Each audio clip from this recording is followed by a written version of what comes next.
Ramadan is an occasion of fasting. We are aware of this.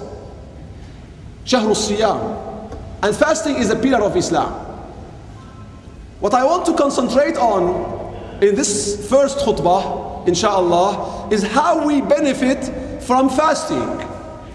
And I want also to comment on the concept and the notion of suffering,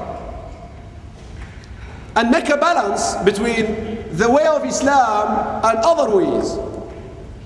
And just to remind the brothers and the sisters, the subjects of Friday speeches for the coming weeks of Ramadan, Insha'Allah, have been announced on the internet.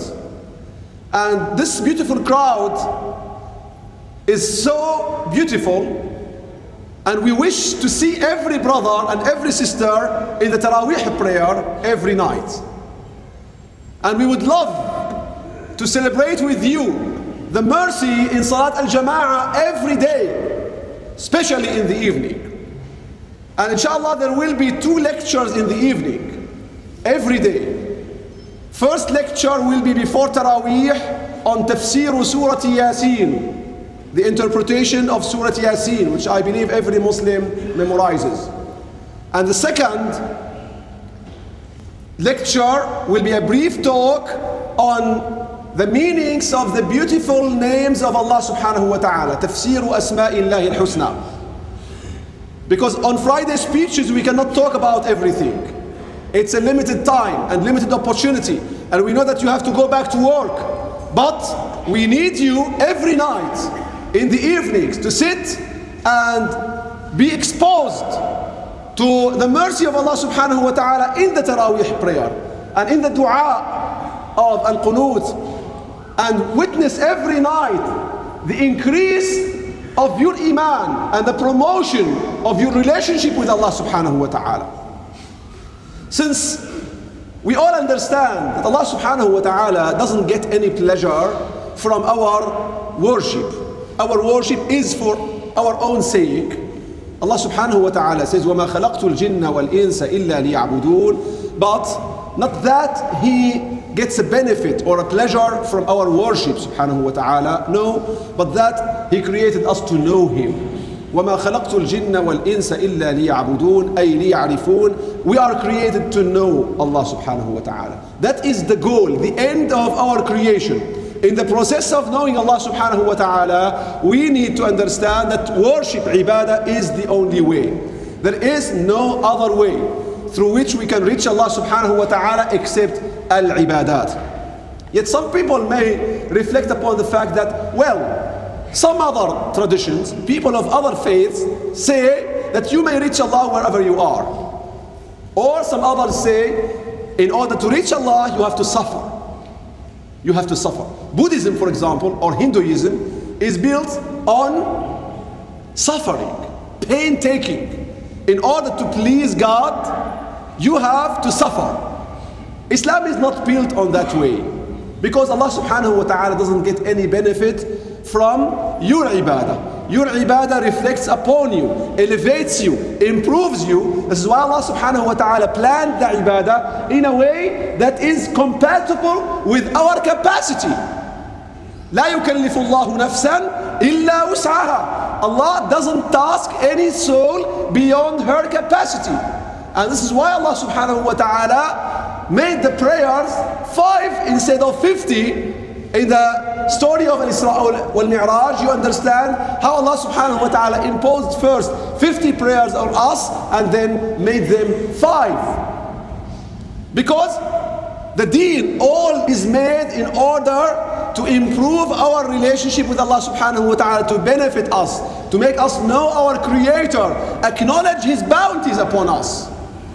So from that angle we understand that the purpose of fasting is not to suffer. This is not the goal of it. Allah subhanahu wa ta'ala doesn't get the pleasure in our suffering and of our suffering. No. The goal of fasting is to train us to be servants of Allah subhanahu wa ta'ala, to be attached to Him and only to Him, not to anyone else. To rely on Him, to return to Him.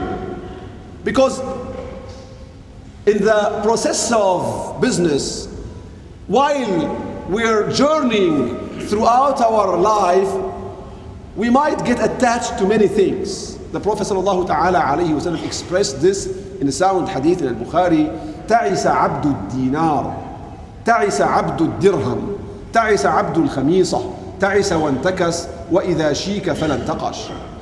Could a person be a slave to someone else, a servant to someone other than Allah? Yes, the Prophet says here, perished is he who is a slave, a servant of gold, dinar, a servant of silver, dirham, a servant of luxury, servant of dress, piece of cloth.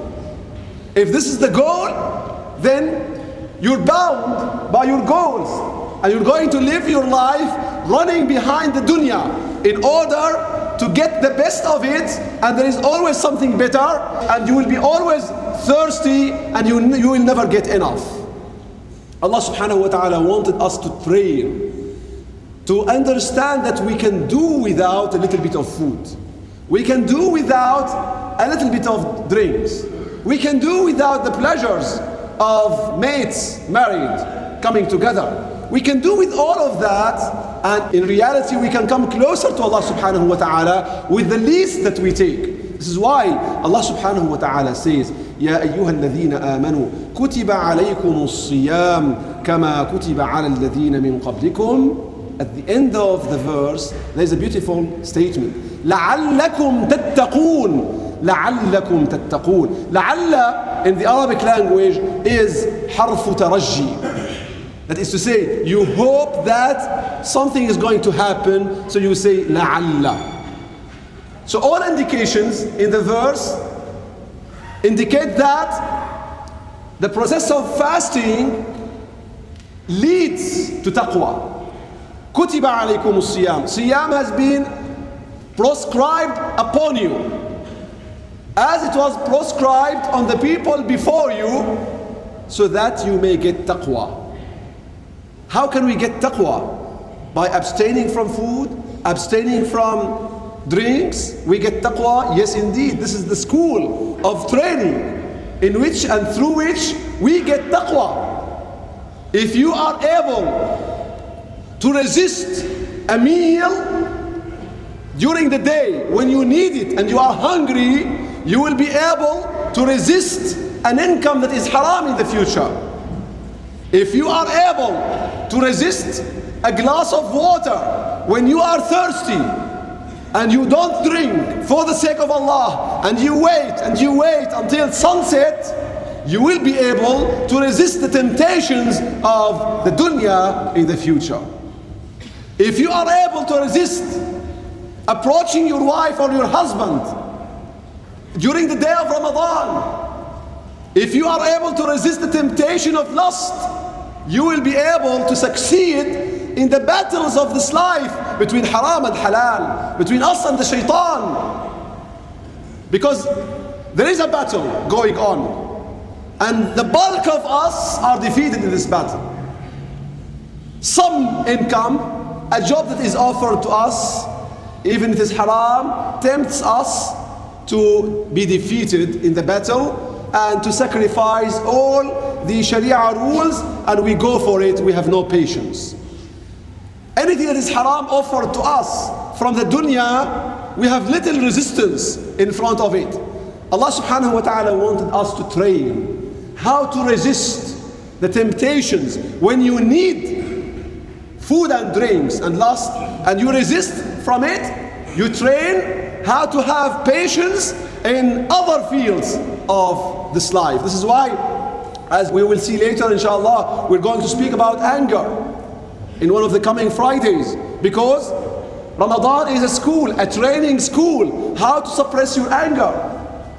We're going to speak about sadness and distress, because Ramadan is an occasion through which you return to Allah subhanahu wa ta'ala. It's a training school. So we train here to have patience and self-resistance against all the temptations of the dunya. And the worst of all temptations, and the simplest, is the temptation of a dish of food. a dish of food.